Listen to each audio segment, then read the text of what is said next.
Hi, in this game we are going to see an interesting transposition uh, over the chess. White pieces and with the black pieces is Vaseline Topolov's former second, Ivan Cheparinov. Alright, so let's get right into it. Alright, so the game started out e4 from Karjakin, c5 from Cheparinov, knight of 3, d6, bishop b5, check, knight d7, castle, a6, and bishop d3. So we got some explaining to do here. So what's the deal with this move right here? Right, it looks crazy. Right, it blocks the d pawn. Right, what's going on here? You normally play d4 in the Sicilian. How is this move any good? Well, let's be honest. First of all, black can equalize right away. But we must, come to the understanding that in today's chess, that most of the main openings like Rui Lopez and Sicilian, Petrov, whatever it is, Queen's Gambit, Decline, um, most of the openings, when played correctly, the main lines, I'm not talking about dubious openings, the main stuff leads to some type of equal position, right? So now it's kind of like masters are playing not to really have some type of big advantage. Maybe there was a time where you would look for like some line that nobody knew about, and before the internet and computers and stuff took over chess, and you could kind of like look for something that gave you like a steady advantage. Now you'd be lucky if you have like a slight advantage. But what you see now is players going more for like positions and structures where that the position might be equal, but there's a lot of play left in the position. Then you can outplay the opponent. And this is one of those type of positions. To say that white has some kind of advantage would be, would just be flat out wrong. White has no advantage here per se, but there's a lot of play in the position. And again, the most important thing is, well, what's the idea? What's the plan? If you're playing black and you see your opponent play this type of move and you don't understand the idea, then you can very quickly fall into a dubious position, in 10 to 15 moves. So yes, it's equal now, but if you don't understand what's going on, you could easily fall into the trap. So we're going to see some high level chess here. Bishop d3. So what Cheparinov is doing here is just avoiding the main line, which is this bishop takes d7, right? So he's avoiding that, and he has a different plan. Well, what's the plan? The plan is to play the move c3, then play bishop c2, and then play d4. Okay. So now the move starts to look a bit better when you think of it in that light. So knight gf6. Now, none other than Peter Fiddler on the black side played this move knight e5, just challenging the bishop right away, challenging the concept right away. Of course, c3 can't be played there because the bishop would be hanging. However, white has a move here. He can just play knight takes e5. If the d takes e5, again, that flies in the face of the idea because c3 cannot be played. a4, knight f6, and now b3, because the bishop has to maintain protection. Bishop e6, bishop b2, attacking that pawn, and now we see some tactics here. Again, based on the lack of protection from the bishop.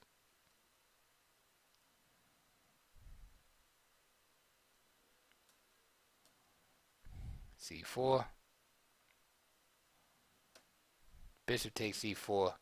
Queen takes C4 and rook C8.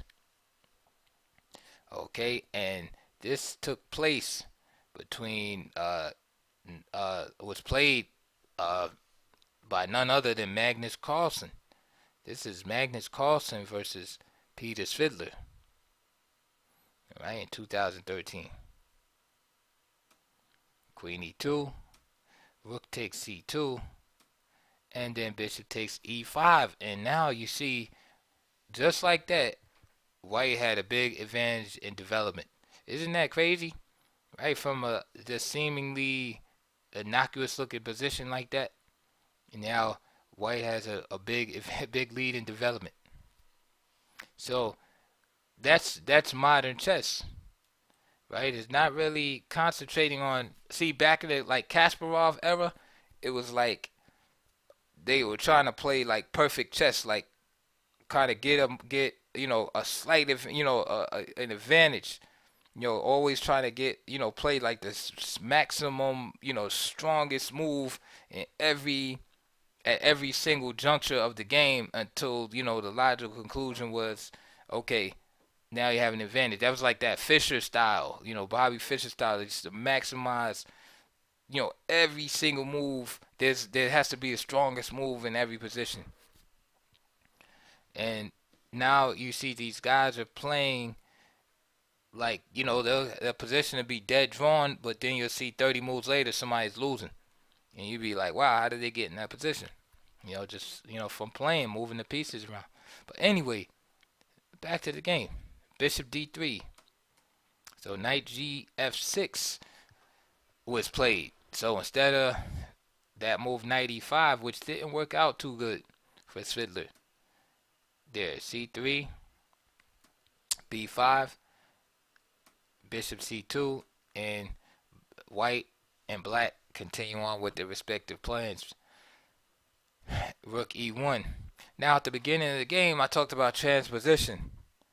Now, if you look at the position, it no longer resembles a Sicilian defense, does it? But my question is, what does it resemble? Okay. What it resembles is a Ruy Lopez. This is a very typical looking Ruy Lopez position, right? Right? Look at it. Now you're like, oh, you see? Right? This knight can very well be here because you can play Breyer variation. Say if you started out right here and you wind up going back, right? Very typical Ruy Lopez. Look at the C3, E4 is played, bishop is here, rook is here. It's almost the exact same position. And that's why it's good to understand your structures. Black played C4. Now, if E5 is played, then you definitely had the Ruy Lopez. That's the difference, of course. E5 is not played. If E5 is played here, you have E5, D4, and you have like a Breyer variation, as I was just saying. So C4 was played, A4. Now E5. Takes, and more pressure on the pawn.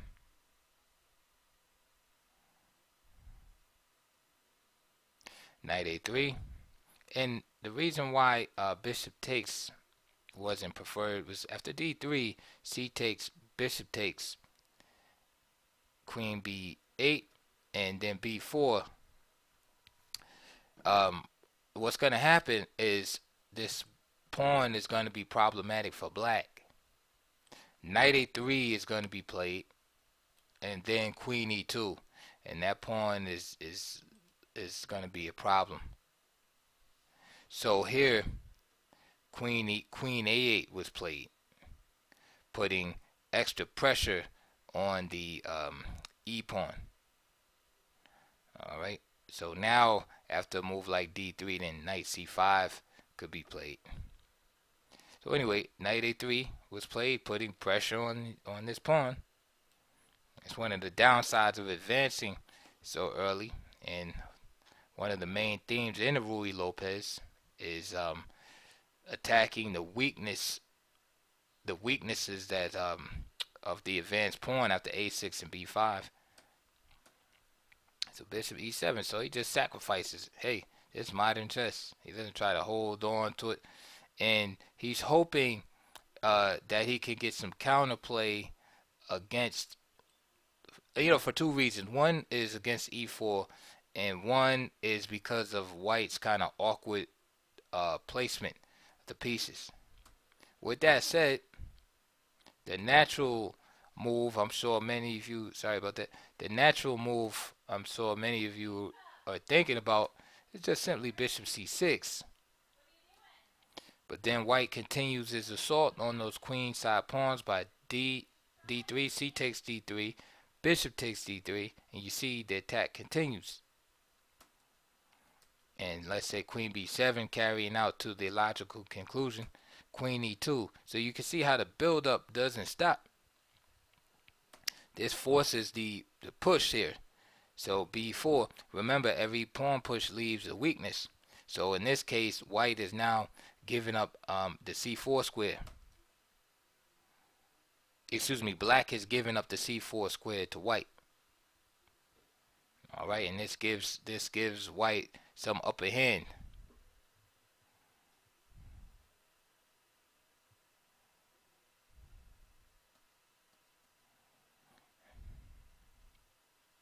And instead of queen b7, if he just, then decides, okay, I'm going to sacrifice the pawn at this point.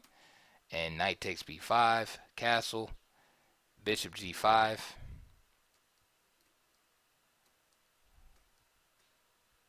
Getting rid of the bishop.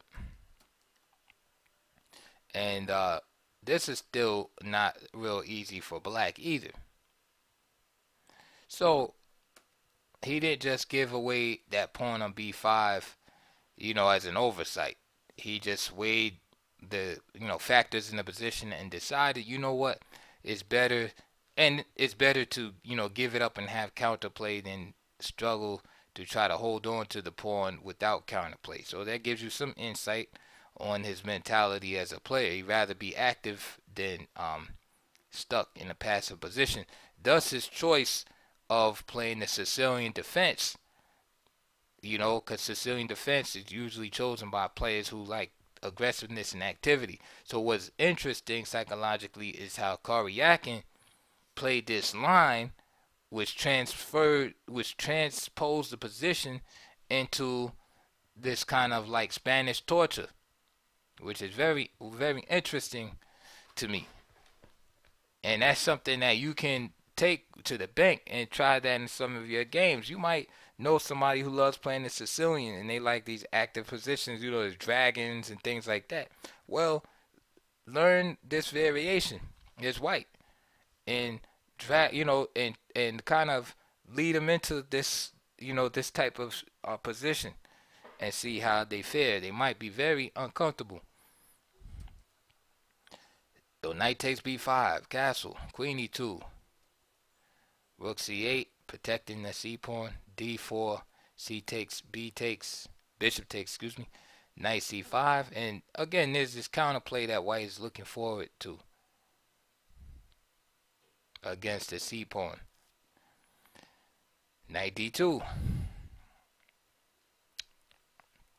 Okay, now that's the right move because bishop g5, bishop g5 is kind of like a tactical attempt to keep from black from playing this, because you figure this bishop is hanging. But here knight takes d3, queen takes d3, bishop takes e4, rook takes e4,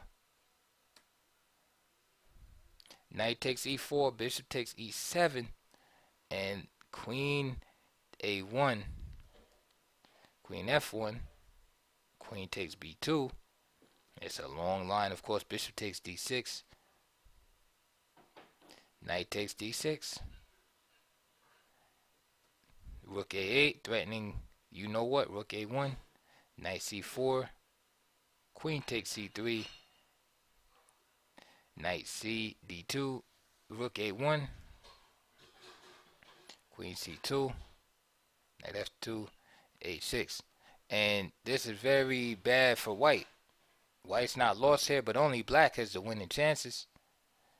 And that's a long line. That's a 10 move line, but it just gives you, it's what it takes to give you the insight on why bishop G5 and not the chosen move there. So Knight D2, instead Knight D3, Queen takes D3,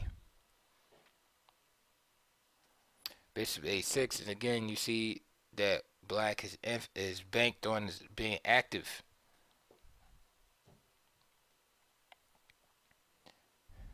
And now we see the devaluation of the white pawns. So I think Cheparinov was right in his choice. Okay. So it looks pretty equal here to me. B3, Rook B8, Bishop to B2, Queen takes, Rook takes. Now in the end game. Alright, so black has managed to bring back equality as far as the material standing is concerned. But let's look at the position. Black has a backward pawn on D5, on D6, and his other pawn on E5. So these two pawns right here are kind of hindering the development of this bishop. So this bishop is a little bit worse right now. The fact that it's relegated to just defending this pawn. This bishop would like to be outside the pawn chain. So when comparing these minor pieces, we have to give the nod to black right there. White's knight is kind of tied down to the defense right now to these two pawns. And so I like this black knight better. As far as the prospects in the position, white has more, as he can immediately seek to move his rook here since it's his move and penetrate down the C file. Alright, so I think the game is equal, but as far as chances, I think white has slightly better chances, especially with this outside passer. Although right now it can't really do nothing, but the prospects in the future to me lay more with white, and black still has to be careful. Rook C1, Rook B8, just going back. The king start running to the center of the board. King F8. This is almost automatic. This level, bringing the kings to the board. F3 is a solid move because now it fortifies the center and it prepares to free the knight. Because remember, the knight is guarding these pawns. So now the E pawn is taken care of. Now this pawn must be taken care of. And then this knight can join in the fray. This knight would love to move up the board, perhaps joining an attack on D6, or maybe even ending up on E3 and one day ending up on E5.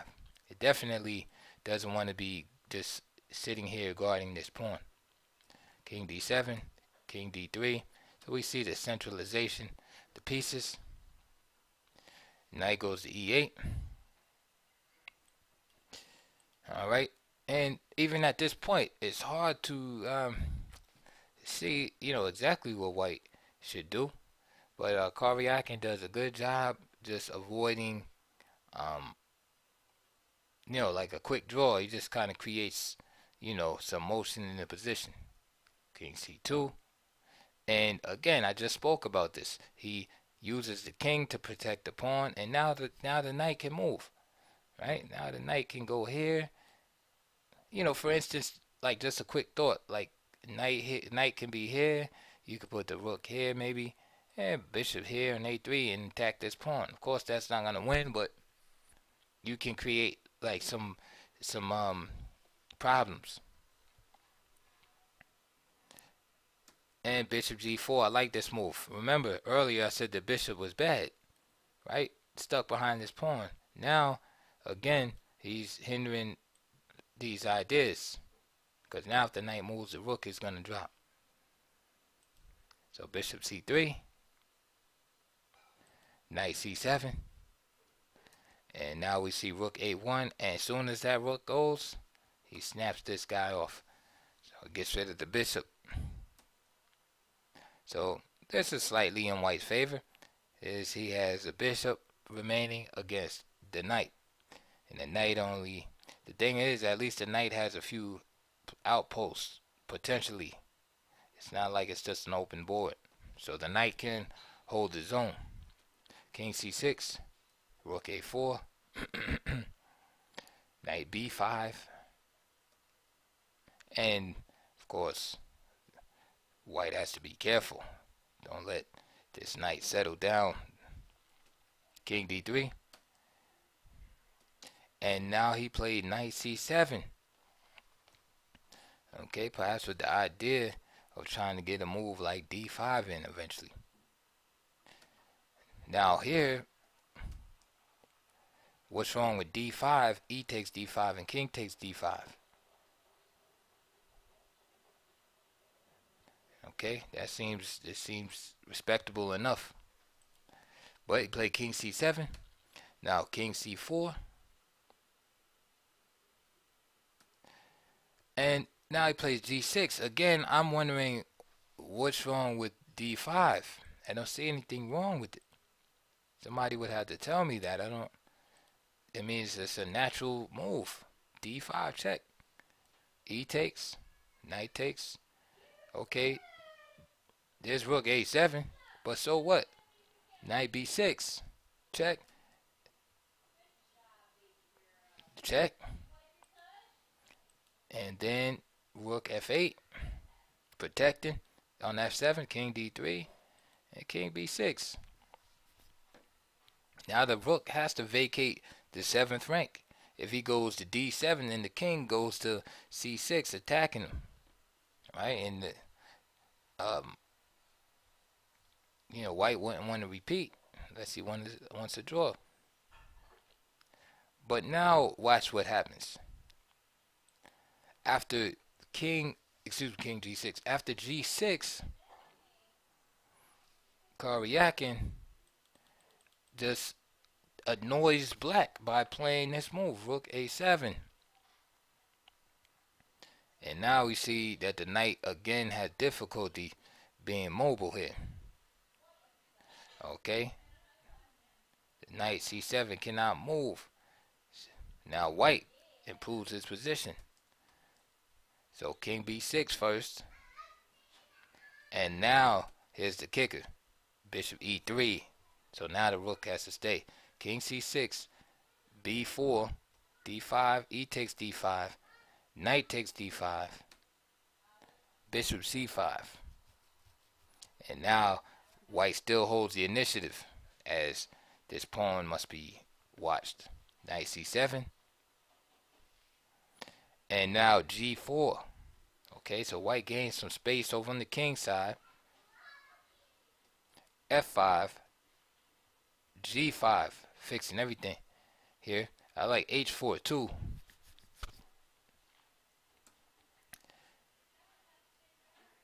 And now rook a8.